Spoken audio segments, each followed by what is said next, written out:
우리는 지난주에 그 하란에 머물러 있는 아브라함의 인생 속에 다시 찾아오셔서 그를 부르시는 하나님의 이 부르심의 은혜를 함께 살펴보았습니다. 하나님의 부르심은요, 언제나 완전합니다. right 타이밍이에요. 그리고 하나님의 부르심은 후회하심이 없어요.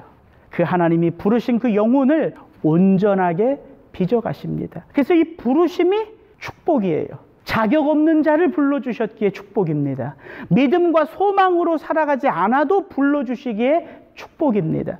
그래서 저는 지난주 이 부르심의 축복 두 가지를 나누었어요. 하나님의 부름을 받으면 새로운 관계가 시작된다.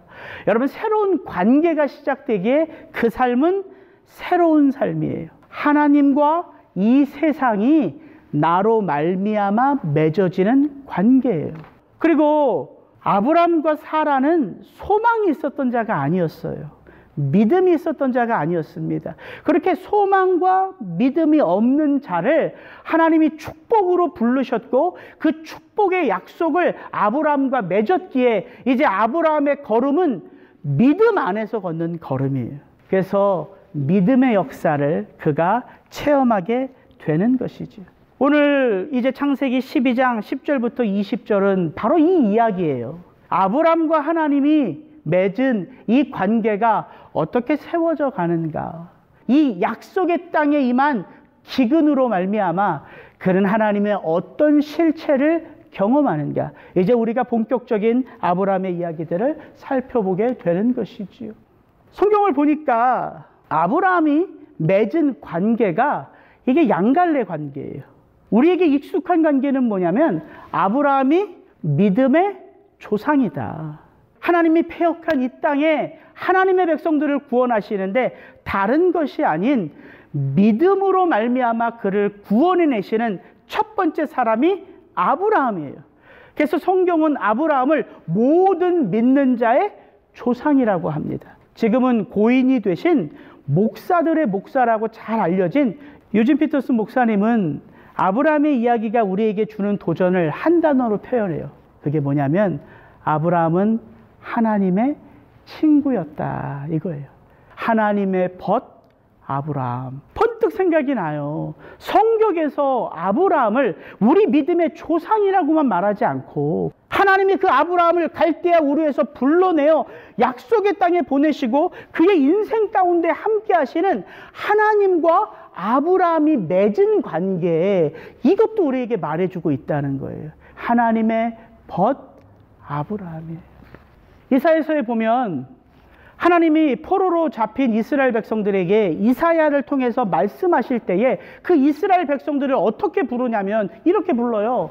그러나 나의 종로 이스라엘아, 내가 택한 야곱아, 나의 벗 아브라함의 자손아.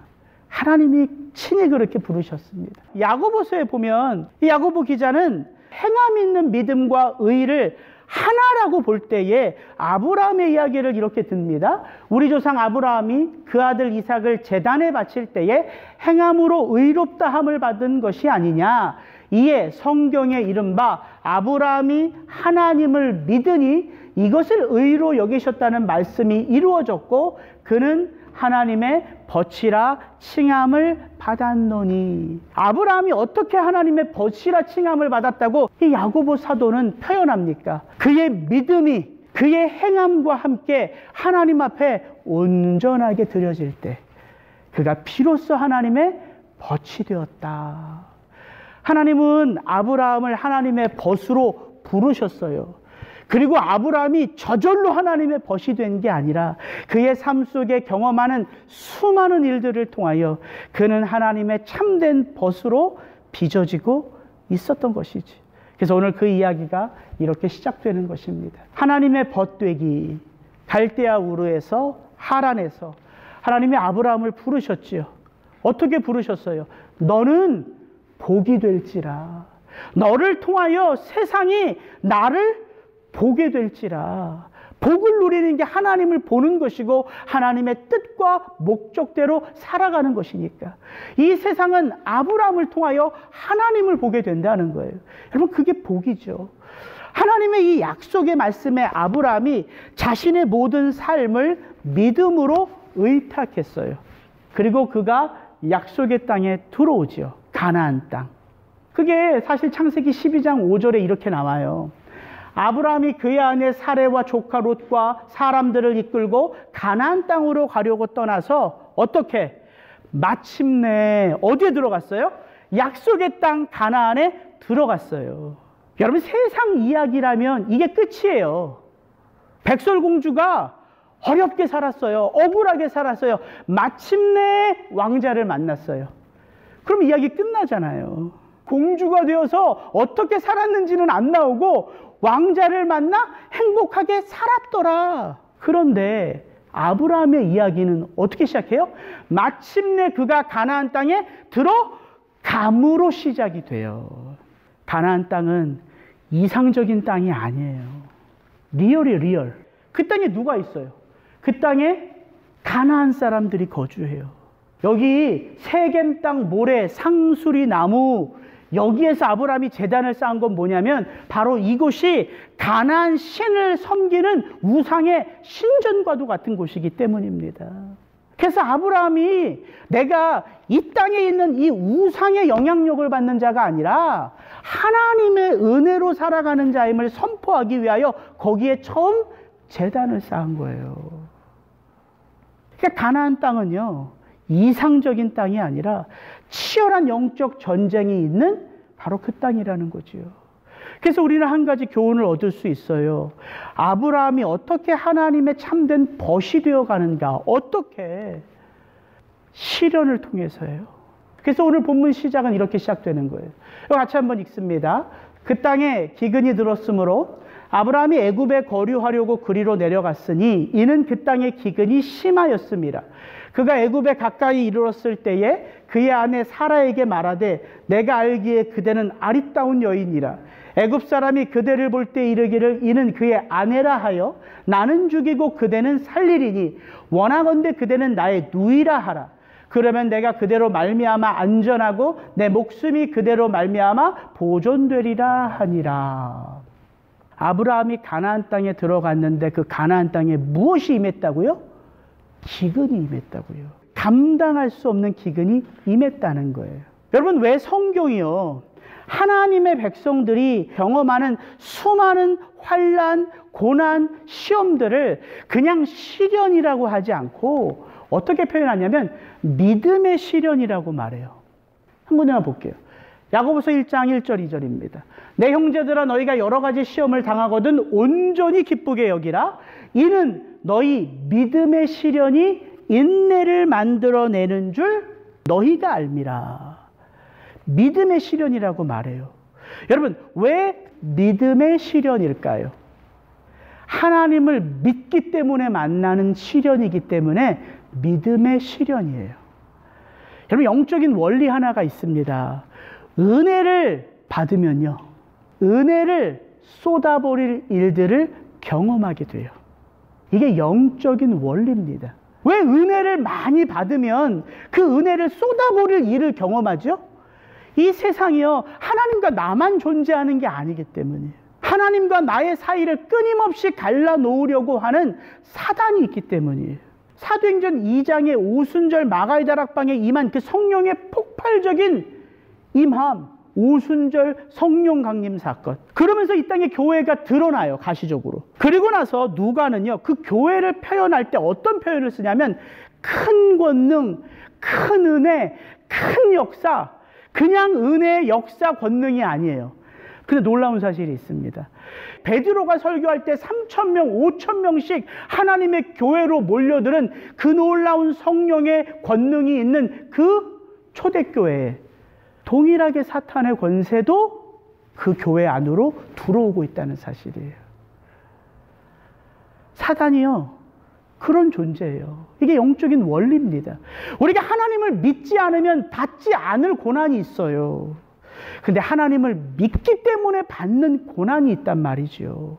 그래서 그 시련을 믿음의 시련이라고 하는 거예요. 또 하나, 이게 왜 믿음의 시련이냐면 그 시련을 통해서 우리의 믿음이 자라기 때문이에요. 그래서 믿음의 시련이에요. 오늘 제가 세 군데 말씀을 이렇게 뽑았는데 이 세 군데 말씀이 다 공교롭게도 시험, 환난, 시련을 다 기쁘게 여기래요. 너희가 여러 가지 시험을 당하거든 온전히 기쁘게 여기라. 이는 너희 믿음의 시련이 무엇을 만들어낸다고요? 인내를 만들어내는 줄 너희가 알미라. 믿음의 시련을 받는 자는요, 이 믿음의 시련을 통해서 내게 인내를 쌓아가시는 하나님을 체험하게 돼요. 여러분, 인내라는 단어는 다른 단어가 아니라요, 누구누구 아래 거하다. 이게 인내예요. 회포문에 무엇 아래 거한다. 누구 아래 거하는 게 인내일까요? 예수 아래 거하는 거예요. 우리가 의지로 인내하는 것 아닙니다. 우리가 경험으로 인내하는 거 아니에요.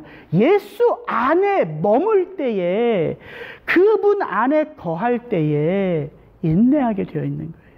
그 인내를 낳는다는 거예요. 베드로전서 1장 6절 7절에도 보면 이렇게 되어 있습니다. 지금 잠시 동안 여러 가지 시련 속에서 어쩔 수 없이 슬픔을 당하게 되었다 하더라도 기뻐하십시오. 왜? 그 시련을 통해서 여러분들이 칭찬과 영광과 존귀를 얻게 되기 때문이라고 말합니다. 베드로전서 4장 12절 13절 너희를 연단하려고 오는 불시험을 이상히 여기지 말고 온전히 기쁘게 감당해라. 왜? 그 고난에 참여함으로 말미암아 우리의 삶 속에서 하나님의 영광이 드러나기 때문에. 여러분, 이게 고난의 원리예요. 그래서 성경은 이 고난을 그냥 고난이라고 말하지 않고 믿음의 시련, 믿음의 고난이라고 말하는 것입니다. 고난의 때에 체험하는 하나님이 있기 때문이에요. 그래서 다윗은 고백하는 거예요.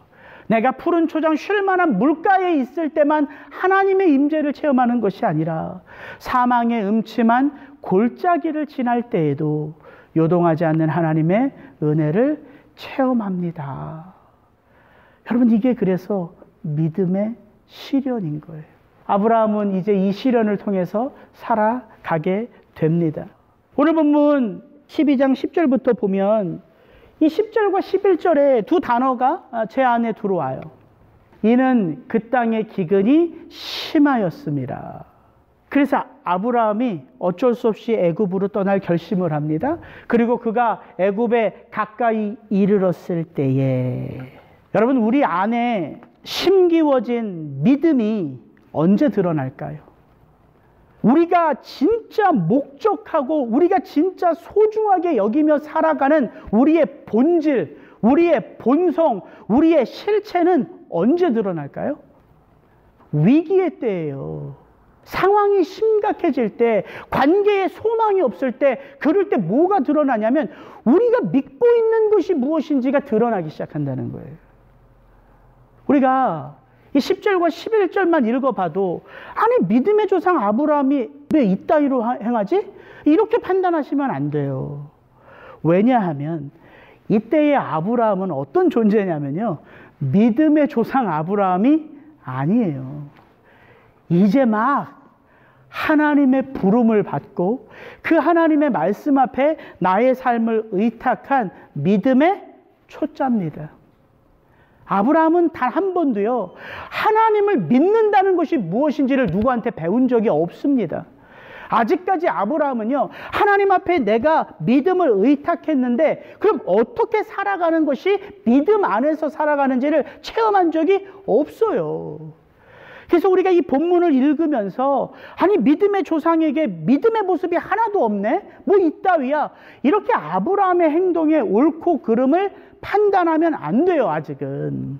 그래서 오늘 이 본문은요, 큰 의미 아래서 봐야 돼요. 도대체 아브라함이 왜 이렇게 행동했지? 이렇게 행동한 아브라함을 하나님이 어떻게 인도하시지? 이렇게 이 본문을 바라보면 우리가 이 땅에 하나님의 부름을 받고 살아가면서도 이리 휘청 저리 휘청하는 우리의 본 모습을 보게 되고, 이런 나를 하나님이 어떻게 세워가시는지를 발견하게 된다는 거지요. 이게 기근입니다. 믿음은 반드시 기근을 만나게 되어 있어요. 왜냐하면 그때 비로소 내 믿음이 어떤 믿음인지가 드러나기 때문이에요. 우리가 지금 팬데믹의 한때를 지나가고 있습니다. 이 팬데믹의 시대를 지나가면서 많은 사람들이 그렇게 얘기해요. 이 시대가 도래하니까 지금까지 내가 붙들고 있었던 믿음이 어떤 믿음인지 그 믿음의 민낯, 실체가 드러나더라. 여러분, 우리 믿음이 드러나요. 언제? 위기의 때에. 이게 아브라함의 삶의 자리에 기근이 임한 이유라는 것이죠. 그래서 아브라함은 그 애굽이 가까워지면 가까워질수록 한 꾀를 내죠. 이 고대 사회나 지금이나 인간은 인간이에요. 예쁜 여자 있으면 탐하려고 하는 게 인간의 본질입니다. 두 가지 방법이 있어요. 전쟁을 취해서 뺏어오는 방법이 있었고요. 돈으로 사는 방법이 있었어요. 여러분, 이때 국경과 국경을 넘어서는 여행은요, 생명을 담보로 하는 거예요. 소돔과 고모라 땅에 그 이야기 아시잖아요. 앞으로 이제 계속해서 창세기 읽어보면 나올 텐데, 소돔과 고모라 땅에 낯선 사람들이 들어오니까 그 지역의 사람들이 그 낯선 사람들을 끌고 오라고 하잖아요. 관계를 맺게 하기 위하여. 그리고 죽여버리는 거예요. 낯선 사람이기 때문에 죽여도 죄책을 느끼지 않으니까 남편이 있는 여인이라면 그 여인을 빼앗고 남편은 후환을 위해서 죽였던 거죠. 근데 만약에 이 사람이 남편이 아니고 오빠라면 그 여자의 환심을 사기 위하여 지참금을 주고 그 여인을 빼앗는 거죠. 이게 당시 고대 사회의 자연스러운 모습이에요. 하나님은 아브라함, 너로 말미암아 세상이 복을 받을 거야, 이렇게 약속을 하셨는데 아브라함은 지금 어떤 생각을 하고 있냐면, 사라야, 너로 말미암아 내가 안전하고 너로 말미암아 내가 살겠다. 하나님의 뜻과 아브라함의 꾀가 상충하죠. 이게 세상이에요.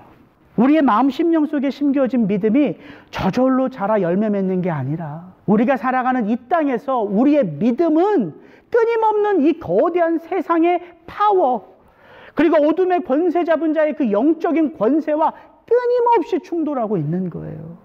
믿음은 저절로 심겨지고 저절로 자라가는 게 아니라 끊임없는 영적 전투 속에서 갈고 닦아지고 깊이 새겨지는 거예요.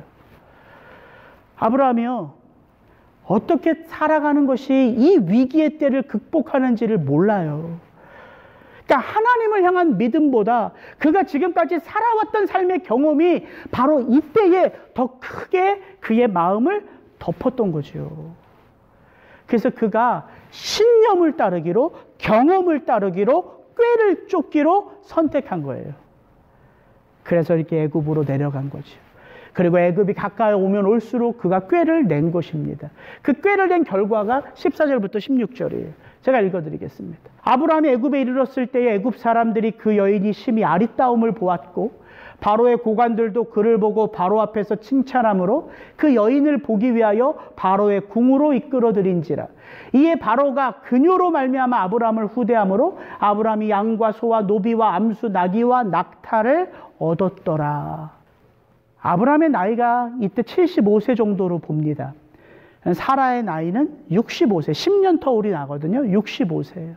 물론 지금의 기준으로 여인을 판단할 수 없고 평가할 수 없지만 하여튼간 65세 된 이 여인의 아리따움이 얼마나 컸으면 애굽 사람들뿐만 아니라 바로의 국내 대신들이 이 여인의 아리따움을 보고 바로 왕에게 사라를 보고했다는 거예요. 전부 다 단어가 보니까 보고예요. 보기 위하여.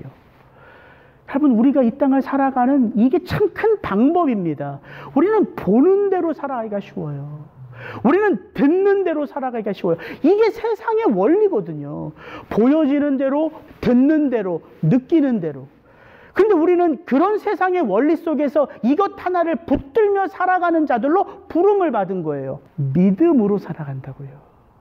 믿음으로. 근데 그 믿음이 어떻게 생기냐면요, 하나님의 약속을 받을 때에 생기는 믿음이에요.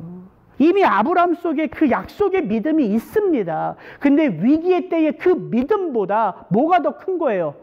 경험과 신념이 더 컸던 거예요. 그래서 여러분, 항상 세상 속에서 내 믿음은, 하나님의 뜻은 세상의 힘과 파워와 세상의 원리 원칙과 항상 충돌하게 되어 있어요. 그래서 어느 때에는 하나님의 뜻과 내 믿음이 이기는 삶을 살기도 하고, 어느 때에는 이 세상의 힘과 영적인 세력의 힘이 나를 지배하기도 하고, 그래서 우리의 신앙이, 우리의 믿음이 요동하는 것입니다. 근데 하나님의 벗이 되는 건 어떤 거냐면, 이 요동이 점점 한 점으로 수렴하게 되어져 있어요. 그게 성화고 그게 영화예요. 그래서 흔들리지 않게 되어 가는 거예요. 처음부터 흔들리지 않는 게 아니라 점점 흔들리지 않게 되어 가는 거예요. 아브라함의 꾀가 통한 것처럼 보여져요. 그는 사례를 통해서 수많은 지참금을 받았습니다. 낙타, 나귀, 소, 염소, 수많은 노비까지. 정말 아브라함은 그 꾀로 인해서 목숨을 건졌어요. 수많은 것을 소유하는 거부가 되었습니다. 근데 한 가지를 잃어버릴 위기죠. 사랑하는 아내 사라입니다. 저도 그런 생각이 들었어요. 수많은 양떼, 소떼를 보는 아브라함의 눈에 그 수많은 것들이 어떻게 보여줬을까? 이제 사라가 내일이면 애굽 바로 왕의 부름을 받고 이제 그의 아내가 되기 위하여 궁으로 들어갈 그날 밤, 아브라함의 마음은 어땠을까? 아브라함과 사라는 어떤 대화를 주고받았을까? 문득 제가 그런 생각이 들었어요. 두 사람이 아무 대화도 나누지 못했을 것 같아요. 자신들이 걸어왔던 지난 삶을 돌아봤을 것 같아요. 갈대아 우르에서 하란으로, 하란에서 가나안 땅으로, 가나안 땅에서 이곳 애굽 땅으로. 내 인생은 왜 여기에 와 있지? 나를 부르신 하나님은 도대체 어떤 분이시지? 왜 나를 불렀지? 이 수많은 소와 양과 낙타가 아내가 없는데 내게 무슨 소용이지? 이제 나는 어떻게 살아가야 되지? 아마 그 밤에 아브라함은요, 꼬리에 꼬리를 무는 수많은 질문들을 그 마음속에 떠올렸을 거예요. 여러분, 인생을 살아오시면서 그런 적 없습니까? 그 거대한 애굽의 왕이라고 하는 거대한 힘 앞에 내가 아무것도 할 수 없어요. 이제 가장 소중한 아내를 빼앗길 위기에 있어요. 근데 생각이 계속해서 내 마음속에서 질문으로 떠오르는 거예요. 근데 답은 없어요. 그런 인생을 살아온 적이 혹시 없으십니까? 근데 저는 그런 생각이 들어요. 아브라함이 떠올리고 떠올리는 그 수많은 질문들이 하나도 답을 달 수 없는 질문이지만 그건 굉장히 가치가 있는 질문이 된다는 거죠. 언제? 하나님의 역사를 체험할 때. 그때 아브라함이 떠올렸던 그 질문들, 잊어버릴 수도 없는 질문이에요. 그 질문들 하나하나 속에 하나님의 목적과 뜻이 드러나게 된다는 거죠. 여러분, 하나님은 바로 그때 아브라함을 찾아오십니다. 하란에서도 그때였어요. 아브라함이 홀로 되었을 때. 지금 이 순간에도 하나님이 아브라함의 삶에 개입하십니다. 근데 아브라함에게 개입하지 않으세요. 이번에는 17절부터 19절 제가 읽습니다. 여호와께서 아브라함의 아내 사레의 일로 바로와 그 집에 큰 재앙을 내리신지라. 하나님이 개입하셨는데 이번에는 누구에게 개입하셨어요? 애굽의 바로에게 개입하셨어요. 바로의 집을 치셨어요. 그래서 바로가 도대체 이 재앙이 누구로 말미암아 어떻게 일어난 것인지를 수소문하고 분석해서, 아, 이게 바로 아브라함의 아내 사레를 내가 아내로 취하기 때문인 것을 알게 되었어요. 그래서 아브라함을 부릅니다. 이렇게 이어져요. 바로가 아브라함을 불러서 이르되 내가 어찌하여 나에게 이렇게 행하였느냐? 내가 어찌하여 그를 내 아내라고 내게 말하지 아니하였느냐? 내가 어찌 그를 누이라 하여 내가 그를 데려다가 아내를 삼게 하였느냐? 내 아내가 여기 있으니 이제 데려가라 하고. 여러분, 우리는 여기서 한 가지 교훈을 얻습니다. 하나님은 아브라함을 세상에 무엇으로 부르셨죠? 아브라함 너로 말미암아 세상이 복을 받으리라. 이게 하나님의 부름이잖아요. 지금 아브라함은 이 세상에 애굽에 어떤 존재로 있죠? 재앙이에요, 재앙. 지금 창세기 12장 10절부터 20절까지 우리에게 보여지는 이 이야기의 흐름은 어떻게 가냐면 하나님의 부름과 아브라함의 삶이 충돌하는 곳으로 가고 있다고요. 그래서 오늘 본문에는요, 믿음의 조상 아브라함에게 내가 어떤 믿음의 모습을 찾아볼 수 있지? 아무것도 없어요. 다만 오늘 본문을 통해서 우리가 알 수 있는 건 뭐냐면 하나님이 아브라함에게 어떻게 서 계신가 하는 모습이에요. 하나님 앞에 순종하지 않는, 하나님 앞에 진실하지 않는 그 아브라함에게 하나님은요, 분노를 쏟아내는 신도 아니고요, 책망하시는 아버지도 아니고요, 오히려 아브라함에게 아무 말도 안 하시고 그의 인생에 개입하셔서 그로 다시 약속의 땅으로 갈 수 있도록 아무 말도 안 하시는, 마치 언제나 내 옆에 있는 친구 같은 모습으로 서 계신다는 거예요. 여러분, 친구가 어떤 존재입니까? 그냥 옆에만 있어도 좋은 존재잖아요. 내가 언제 만나도 밤새도록 이야기를 나눠도 기뻐할 수 있는 존재가 친구잖아요. 화려한 옷을 입지 않아도 반바지에 쓰레빠만 쓸고 만나도 함께 더불어 웃을 수 있는 존재가 친구잖아요. 근데 친구는 그렇다고 해서 우리가 그냥 만나면 좋은 존재만이 아니라 진실한 친구는요, 나의 존재됨을 드러나게 해요. 그래서 나의 허물을 깨닫게 하고 나의 죄악을 들추어내는 존재가 바로 친구라는 거예요. 그래서 성경에 보면요, 친구를 이렇게 표현해요. 철이 철을 날카롭게 하는 것 같이 사람이 그의 친구의 얼굴을 빛나게 하느니라. 친구의 책망은 아파도 진심에서 나오지만 원수의 입맞춤은 거짓에서 나온다. 여러분, 이게 친구예요. 이 진실한 친구됨이 하나님과 아브라함 사이에 존재한다고요. 근데요, 수천 년이 지난 후에 이제 예수님이 십자가를 지시기 전날 밤 사랑하는 제자들을 다 불러놓고 이런 이야기를 들려주세요.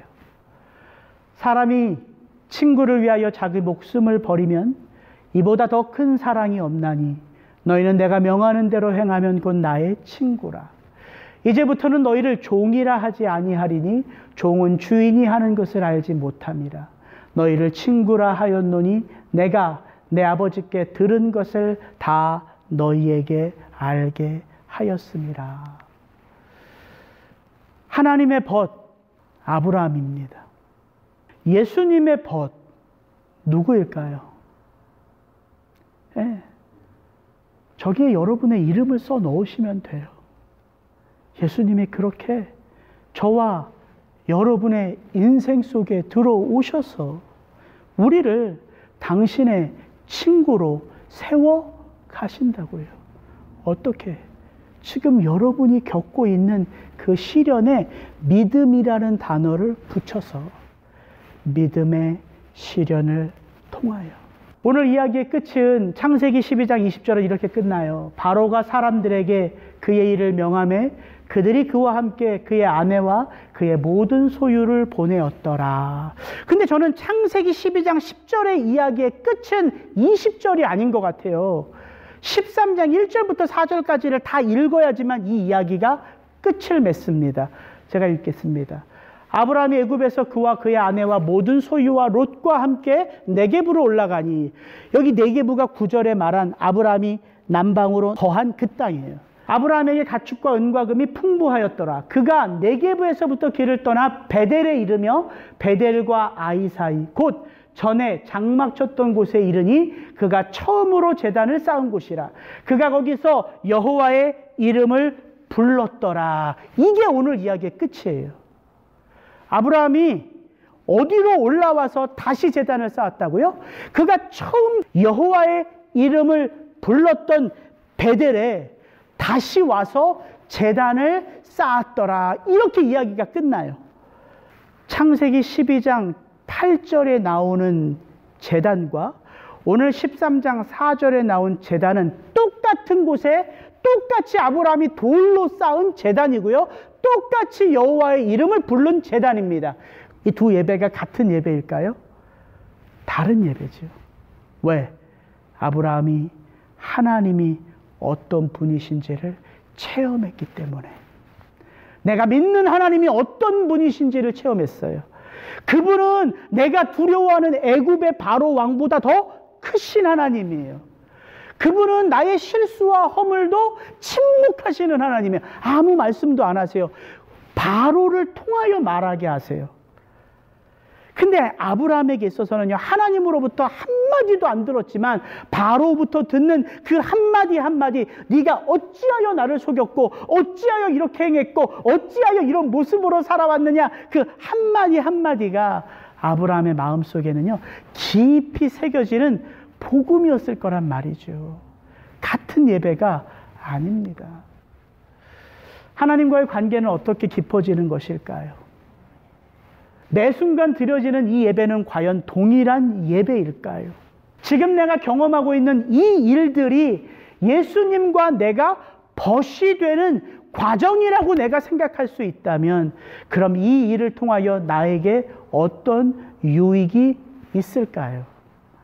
한 주간 여러분 아브라함의 이야기, 창세기 12장의 이야기를 다시 한번 읽고 저 질문에 하나하나 답을 새겨가면서 오늘 아브라함을 불러주신 하나님인 것처럼 오늘 저와 여러분의 인생을 당신의 친구로 부르시는 예수님이 나의 벗된다는 사실을 여러분 마음속에 복음으로 새기실 수 있기를 주의 이름으로 축복합니다.